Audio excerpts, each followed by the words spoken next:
বাংলাদেশ, ভারত, পাকিস্তান তিন প্রতিবেশী বাড়াচ্ছে নিজ নিজ সামরিক সক্ষমতা। দুদিন আগেই একাধিক গণমাধ্যম জানায় চীনের কাছ থেকে ১ ডজন জে-10C যুদ্ধবিমান কিনছে বাংলাদেশ। ওদিকে পাকিস্তানও গড়ে তুলছে রকেট ফোর্স। বসে নেই ভারতও। সামরিক শক্তি বাড়িয়ে নিজেকে যুদ্ধের জন্য প্রস্তুত করছে দেশটি। ভারতীয় বাহিনীকে দীর্ঘ যুদ্ধের জন্য প্রস্তুত হতে বলেছেন দেশটির প্রতিরক্ষামন্ত্রী রাজনাথ সিং। তিনি বলেছেন, বর্তমান ভূরাজনৈতিক পরিস্থিতি অনিশ্চিত, ফলে সেনাকে সবসময় সতর্ক ও প্রস্তুত থাকতে হবে। If we speak the Operation Sindoor, it was indeed a striking demonstration of technology-driven warfare. বুধবার মধ্যপ্রদেশের এক অনুষ্ঠানে যোগ দিয়ে দীর্ঘকালীন যুদ্ধের প্রস্তুতি নিতে তিন বাহিনীকে স্পষ্ট বার্তা দেন ভারতের প্রতিরক্ষামন্ত্রী রাজনাথ সিং। তিনি বলেন, যুদ্ধ কবে শুরু হবে এবং কতদিন চলবে তা কেউ বলতে পারে না। যুদ্ধ 2 মাস, 4 মাস কিংবা 5 বছরও দীর্ঘ হতে পারে। তাই ভারতীয় সেনার প্রস্তুত থাকা জরুরি। The importance of information and the cyber warfare in today's age. প্রতিরক্ষামন্ত্রী স্পষ্ট করে বলেন, ভারত অন্য দেশের ভূমি দখল করতে চায় না, তবে কেউ আক্রমণ করলে ভারতীয় সেনা নিজেদের রক্ষায় সর্বোচ্চ ত্যাগ স্বীকার করবে। শক্তিশালী প্রতিরক্ষা ব্যবস্থার মাধ্যমেই দেশের সার্বভৌমত্ব অক্ষুণ্ণ রাখা সম্ভব বলে মন্তব্য করেন Rajnath Singh. We must give this matter deep thought and careful consideration.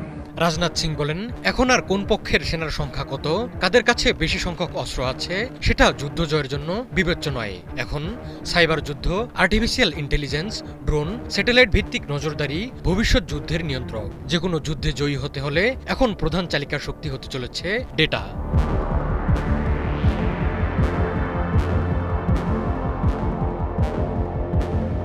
Operation সিঁদুর থেকে ভারতীয় সামরিক বাহিনী অনেক কিছু শিখেছে বলে জানান রাজনাথ সিং। তিনি বলেন, তিন বাহিনীর সমান সমন্বয় যে কতটা জরুরি সেটা শিখিয়ে দিয়েছে এই যুদ্ধ।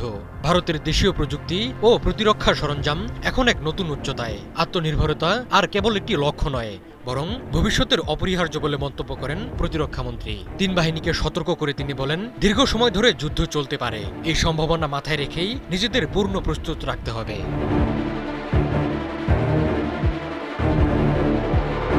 এর আগে চলতি মাসের শুরুতে একই রকম বার্তা দেন ভারতের সেনাপ্রধান উপেন্দ্র দ্বিবেদী। গত 4 আগস্ট আইআইটি মাদ্রাজে এক বক্তব্যে ভারতীয় সেনাপ্রধান বলেন, ভারত যে পরবর্তী যুদ্ধের জন্য প্রস্তুত হচ্ছে সেটি ধারণার চেয়েও আরও আগে শুরু হতে পারে। এটি হবে বড় ধরনের সংঘাত। ভারতীয় সেনাপ্রধানের ধারণা, আগামী সংঘাতে শত্রুপক্ষ কোনো একক দেশ হবে না, বরং অন্য কোনো দেশ সহায়তা করবে। মূলত এটি ভারতের দুশ্চিন্তার কারণ।